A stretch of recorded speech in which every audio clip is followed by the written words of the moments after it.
Okay, let's let's just unpack this. It is Tuesday, February 3rd, 2026. And if you have been anywhere near a screen, a newspaper, or, just a conversation in the last 72 hours, you know exactly what is happening. The dam has finally broken. It hasn't just broken. I mean, it feels like it's been completely pulverized. We are watching the floodwaters rise in real time. We are talking, of course, about the release of the Epstein Files. But before we even start, I really want to frame this for you because the headlines are, frankly, chaotic. Yeah, all over the place. We are not talking about a couple of leaked PDFs found on a thumb drive. We aren't talking about grainy screenshots circulating on some conspiracy forum. Oh. We are sitting here staring at the result of the Epstein Files Transparency Act, which President Trump signed into law back in November 2025. This is the massive government-mandated data dump we've all been waiting for. And dump really is the operative word here. It's so important to grasp the sheer scale of what just happened this week. We are looking at over 3.5 million pages of documents. Wow. And you have, roughly 180,000 images, 2,000 videos. Mm-hmm. I mean, it's a digital avalanche. If you tried to print this out, you would literally be drowning in paper. It feels frantic out there. I look at my feed and it's just noise. Everyone is screaming about a smoking gun or finding a name and just stripping it of all context. Right. It feels like the entire internet is trying to solve a 20-year-old crime in real time, but with, bad data and really high emotions. Which is exactly why we need to just pause. Yeah. The mission of this deep dive isn't to add to the screaming. We're not here to do hot takes. Yeah. We've spent the last few days just wading through the primary source documents, the actual digital forensics, the court records, the raw FBI logs. We want to strip away the conspiracy theories and just look at the machinery of what actually happened. We are looking at the architecture of this system, how it failed, where it might have worked, and what is actually in this 3.5 million page haystack.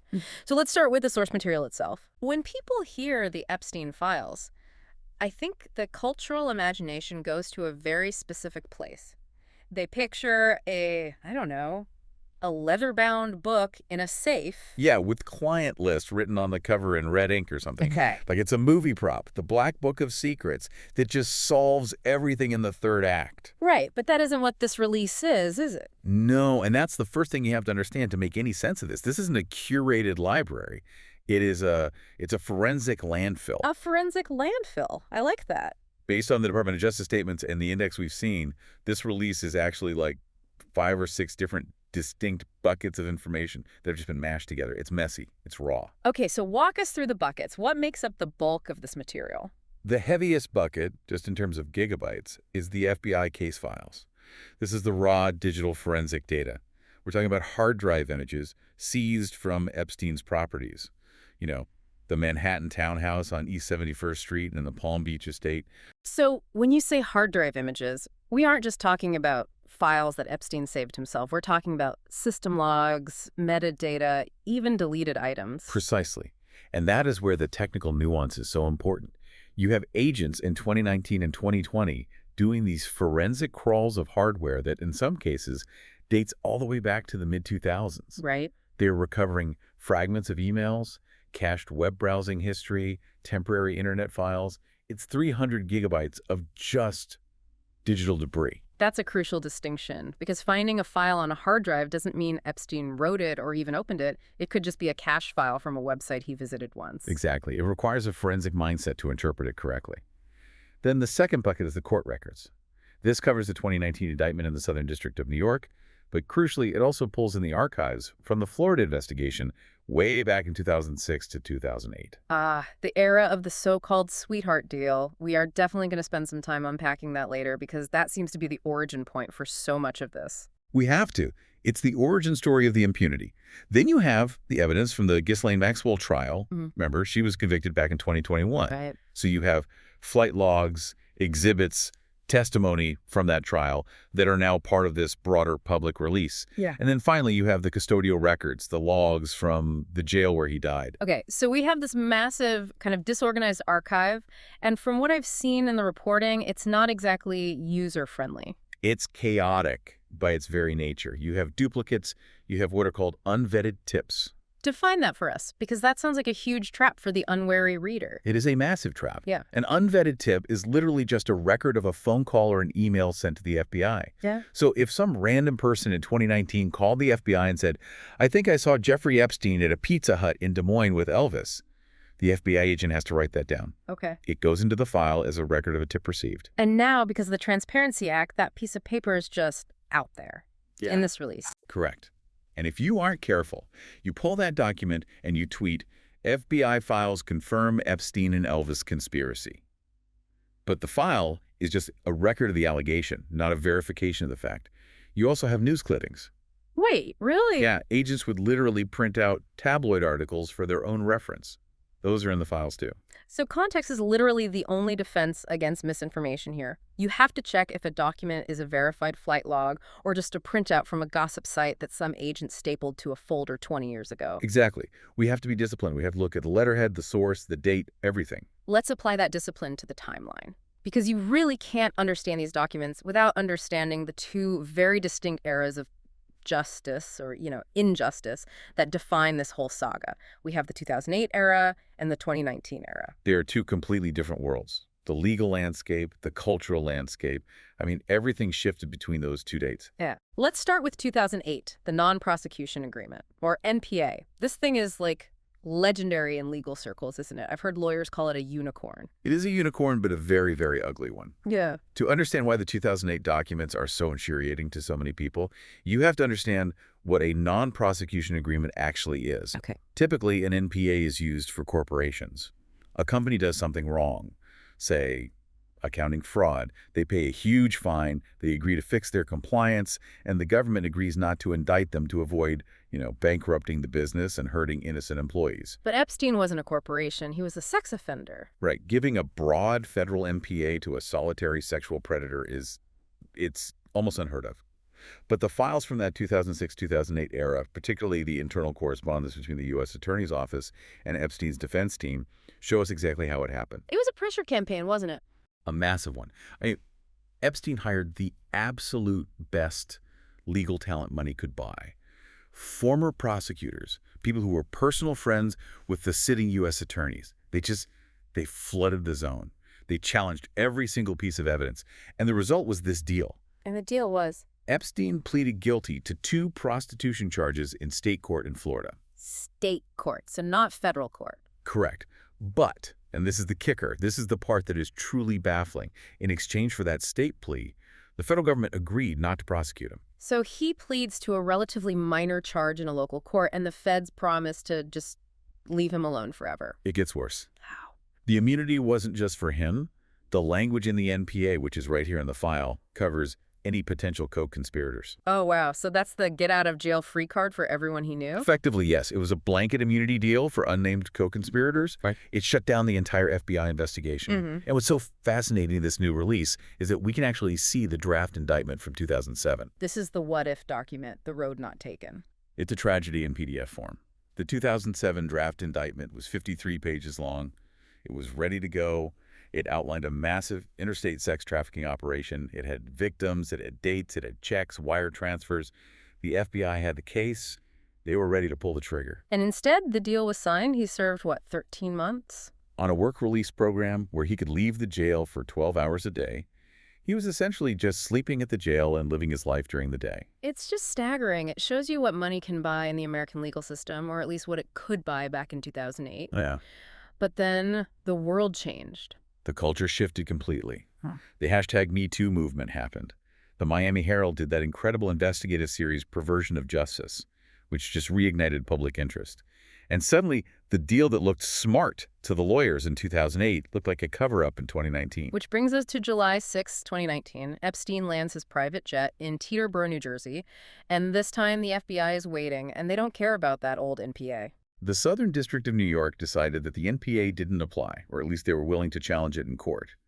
They arrested him on sex trafficking of minors and conspiracy to engage in sex trafficking. And the 2019 indictment, which is really the core of these modern files, it was brutal. It was. The scope was horrifying. We're talking about the alleged abuse of dozens of minor girls, some as young as 14. The geographic scope was massive. Manhattan, Palm Beach, the island in the Virgin Islands, the ranch in New A Mexico. whole network. It alleged a sophisticated scheme where girls were enticed, abused, and then recruited to find other girls. It was like a pyramid scheme of abuse. So he's in custody. He's at the Metropolitan Correctional Center, the MCC, in downtown Manhattan. It's supposed to be one of the most secure facilities in the country. He's the most high-profile prisoner in the world. And then August 10th, 2019 happens. The day the feed cut out. This is the breeding ground for the biggest conspiracy theories of our time. And I get it. I really do. The guy has secrets on presidents, princes, CEOs, and suddenly he winds up dead in his cell before he can go to trial. Right? If you put that in a novel, the editor tells you it's too cliche. It's way too convenient. It is too convenient. And that's the psychological hurdle we all have to get over. It feels like a hit. Right. But this is where our deep dive methodology is so essential. We have to look at the DOJ Inspector General report, the OIG report from 2023, which is included in this release. Okay. And we have to look at the minute-by-minute timeline of the failures, because there were a lot of them. Let's walk through it, because the OIG report doesn't say it was a perfect system and he slipped through. It says the system was a dumpster fire. Dumpster fire is being polite. The OIG report explicitly identifies numerous and serious failures by the Bureau of Prison Staff. It wasn't one thing going wrong. It was a cascade of incompetence. Okay, so start with the cellmate. He wasn't supposed to be alone, right? Correct. He had that attempted suicide, or at least a serious incident, where he was found with marks on his neck on July 23rd. Right. He was put on suicide watch. When he was taken off watch, the psychological recommendation was explicit. Must be housed with an appropriate cellmate. So what happened on August 9th, the day before he died? Routine bureaucracy happened. His cellmate was transferred out, just a standard prison transfer. But, and here's the critical failure, no replacement was assigned. The staff knew the recommendation, they just ignored it. He was left completely alone in a cell in the special housing unit. Okay, so he's alone, but he's in the SHU. He's supposed to be watched constantly. What were the guards doing? The report actually names them, Michael Thomas and Tova Noel. This is where the negligence becomes criminal, literally. BOP policy required guards in the special housing unit to conduct rounds every 30 minutes. Every 30 minutes, someone is supposed to physically walk to the cell and look inside to make sure the inmate is alive and breathing. And logs said they did that. The paper logs said they did. They filled out all the slips. 10:0 p.m., 10:0 p.m., 11:0 p.m., all checked off. Perfect record. But the reality? The reality was video evidence proving they never left their desk. The OIG investigation found that no rounds were conducted at all after 10:40 p.m. He wasn't found until 6:30 a.m. the next morning. That's an 8-hour gap. An 8-hour gap in a high-security unit with zero eyes on the most important prisoner in the world. And what were the guards doing? They weren't plotting with some shadowy assassin. What were they doing? The digital forensics on their workstations showed they were sleeping and browsing the internet. They were looking up sports scores. They were looking for furniture sales. You're kidding. That is the banality of evil right there. Or maybe the banality of negligence. He's dying in the cell, and they are shopping for a sofa. It's a perfect storm of just laziness. And then you add the technology failure, the cameras. Right, the broken cameras. That's the other smoking gun for the conspiracy theorists. Oh, the cameras just happened to malfunction that night. The OIG report clarifies this, and it's actually more depressing than a conspiracy. The cameras in that specific tier had long-standing deficiencies. They weren't recording video. They had a live feed. So if a guard had bothered to look at the monitor, they would have seen the hallway. But the hard drive recording function was broken. And it had been broken for weeks. It wasn't a one-night thing. It's just the crumbling infrastructure of the prison system. Exactly.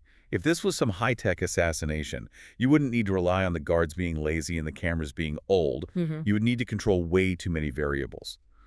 The OIG conclusion was that it was negligence, misconduct, and job performance failures. And did they find any evidence of an intruder? Anyone going into that unit? None. The FBI did a concurrent investigation looking for exactly that, a killer. They analyzed the video from the main door to the unit, the one camera that was working. Nobody entered that tier. Nobody left. So unless the assassin was literally invisible. We are left with a really uncomfortable truth. Jeffrey Epstein committed suicide because the people paid to watch him didn't do their jobs. That's a heavy pill to swallow, but the documents are unequivocal. Yeah, let's pivot. Because if the death is one pillar of the public obsession, the other is the list. The client list? Of course. Everyone wants to see it. Everyone wants to know who is on it. But as you said earlier, there is no single document titled client list. No. We are piecing together a network based on flight logs, email chains, contact books, photographs. And we have to make a very important distinction here, one that the internet just hates. The distinction between association and guilt. Break that down for us. Why is that distinction so vital? Epstein was a collector of people. He was a social climber who used philanthropy and, science as a mask. Being in his contact book or even flying on his plane once doesn't automatically mean you were involved in sex trafficking. Right. It means you were in his orbit. It means you attended a dinner or a conference. But being in the orbit is damning enough for some people, isn't it? It's embarrassing, certainly. It shows a huge lack of judgment. Mm. But legally, it's a very different thing from being a co-conspirator. You can be at a party and not know what's happening in the private rooms upstairs. Okay. So let's look at the prominent figures who are in these files based on this new release. And we're going to be strictly neutral here, just reporting what the text actually says. Let's start with Donald Trump. Donald Trump is in the files. The flight logs confirm he flew on Epstein's plane. The documents list specific dates and routes, mostly from the late 90s and early 2000s. Okay. We also have that detail about the photo. Investigators found a photo of Donald Trump with Ghislaine Maxwell. Right. Yes, and interestingly, the file note this photo was actually found on Steve Bannon's iPhone during a totally separate investigation. It just shows you the interconnectedness of these circles. However, there's a very important caveat from the DOJ regarding Trump. The release includes a statement noting that some documents in the pile contain untrue and sensationalist claims that were submitted by the public. Oh, so these are the unvetted tips we talked about earlier. It's exactly. Before the 2020 election, the FBI got flooded with a lot of wild tips. The DOJ released them for transparency, basically to show this is everything we have, but they flagged them as unverified and likely sensationalist. So you have verified flight logs on one hand and then these unverified rumors on the other. Okay, got it. Let's move to Bill Clinton. Bill Clinton is referenced in the flight logs multiple times. Now that has been known, but these files provide a lot more granularity on the trips. There are also photos included in this release showing him in social settings, dinners, events with Epstein and Maxwell. And I saw reports that a spokesperson for Clinton actually responded to this release? Yes. A spokesperson demanded the release of all records, effectively arguing that these partial releases were damaging and that full transparency would prove he had nothing to hide. So they're leaning into that association is not guilt argument. They are. The line is that he traveled with him for philanthropic work, but didn't know about the crimes. Now, let's talk about the figure who probably has the most to worry about in these new files. Prince Andrew. Or, as he's referred to in some of these emails, the Invisible Man. This is one of the more bizarre and revealing details in the new batch. The files contain email chains between Ghislaine Maxwell and an account using the alias The Invisible Man. How do we know for sure it's Prince Andrew? The context clues are overwhelming, and frankly, they're confirmed by other investigative details. There is a specific email where the Invisible Man writes to Maxwell about losing his valet. His valet? Yes. He writes, and I'm paraphrasing, "I lost my valet on Thursday. He died in his sleep. He had been with me since I was 2. The timing of that email matches perfectly with the death of Prince Andrew's actual real-life valet. It serves as a kind of fingerprint for his identity. Wow. Okay, so the Invisible Man is Andrew. What are they talking about in these emails? It's all coded, but it's very suggestive. Maxwell talks about arranging gates and sightseeing. In one exchange about a trip to Peru, she writes to a contact that Andrew wants some sightseeing and some two-legged sightseeing. Two-legged sightseeing, that's just gross. It's a pretty clear euphemism. And she even clarifies in parentheses, read intelligent, pretty fun, and from good families. It shows Maxwell acting as the procurer, the social scheduler, trying to keep the Invisible Man happy. It really highlights her role, doesn't it? We focus so much on Epstein, but Maxwell is the one sending the emails, arranging the logistics. Absolutely, and that is why she is the only one who has been convicted federally in this specific conspiracy. She's serving 20 years. These files just reinforce the evidence that convicted her emails about scheduling massages, which we know was the primary euphemism used in the trafficking scheme. There are other names too, right? I saw Elon Musk mentioned somewhere. Briefly, yes. Yeah. There is an email exchange from 2012 where Musk asks Epstein, what day night will be the wildest party on your island? Yikes. That's not a good look. It looks bad. However, Musk has publicly denied ever attending a party or even going to the island. And the reply on the file from Epstein is simply, sorry we didn't connect. So the email confirms contact and a pretty questionable inquiry, but it doesn't confirm he actually went. Right. Again, that distinction between the email and the act. It's a lot of smoke. And for some people, there is definitely fire. For others, it might just be smoke. But we have to stick to what the documents actually prove. Absolutely. Now, I want to talk about the release itself, because while the content is obviously serious, the execution of this release has been, well, reports are calling it ham-fisted. That is a very generous description. The release in January and February 2026 has been a logistical disaster, especially in terms of privacy. I read reports from The Guardian and NPR stating that the DOJ failed to properly redact the names of some of the victims. This is the absolute tragedy of this Transparency Act. The goal was to expose the perpetrators and enablers. But because the redaction process was rushed or just sloppy, documents were uploaded where victim names, survivors who have fought for years for anonymity, were just visible. That is horrific. It led to documents being temporarily taken down. But on the internet, nothing has ever really gone. Victim advocacy groups expressed total outrage that survivors were exposed while enablers remained hidden. Of course. They feel that survivors are being re-victimized by the government's incompetence, while the powerful people in the black books have their legal teams protecting their identities. It's a double betrayal, first by the abuser and then by the system that was supposed to protect them and now exposes them. And amidst this sloppy release, there's another reason we have to be so careful. Fakes. The fake letter. I wanted to ask you about this. There was a letter in the files purportedly from Epstein to Larry Nassar. Right. Larry Nassar, the disgraced gymnastics doctor. You can see why a forger would link them, two of the most notorious sex offenders of our time. The file includes a letter that looks like it's from Epstein to Nassar.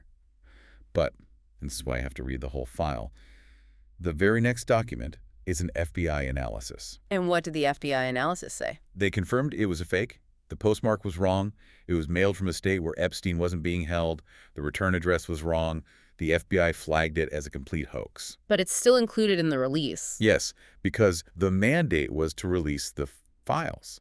The file contains the fake letter A and D, the debunking of the letter. If you just grab the first page and tweet it, you spread a lie. If you read the second page, you see the truth. That is a perfect metaphor for this entire deep dive. You cannot just read the headline. You have to turn the page. Exactly. Context is the only defense we have against misinformation here. So where does that leave us? It's February 3rd, 2026. The DOJ says, we're done. We met the deadline. We released the files. Is it over? They claim they have met their legal obligations under the Transparency Act.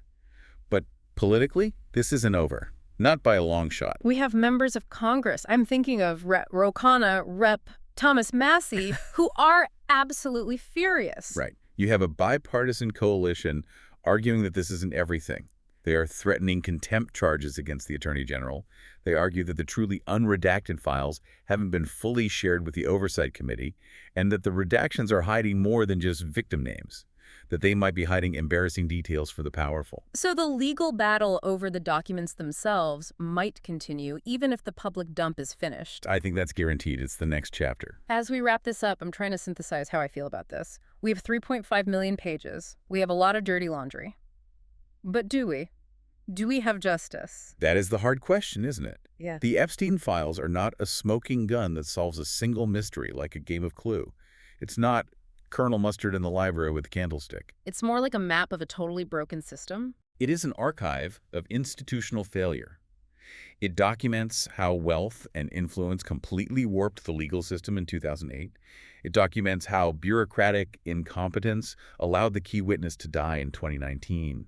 And it documents a social circle of powerful men who were just happy to look the other way as long as the party kept going. It's a heavy realization. The files really just verify what we suspected all along, that the system struggled to hold a predator accountable until it was literally too late. And that the only reason we are seeing these documents, the only reason we know about the Invisible Man or the massages or the falsified guard logs is because the victims did not go away. That is the takeaway. It has to be. I want to leave you with a thought to mull over. We have spent this whole time talking about the powerful men in these files. Presidents, princes, billionaires. We've talked about the guards who fell asleep. We've talked about the lawyers. But with millions of pages released and the key figures either dead or in prison, the files answer who was there and what happened. But here's the lingering question I can't shake. In a system that seems designed to protect the powerful, would we even know about any of this if not for the sheer, absolute persistence of the victims? I think we all know the answer to that. Thanks for listening to The Deep Dive. We'll catch you on the next one. Take care.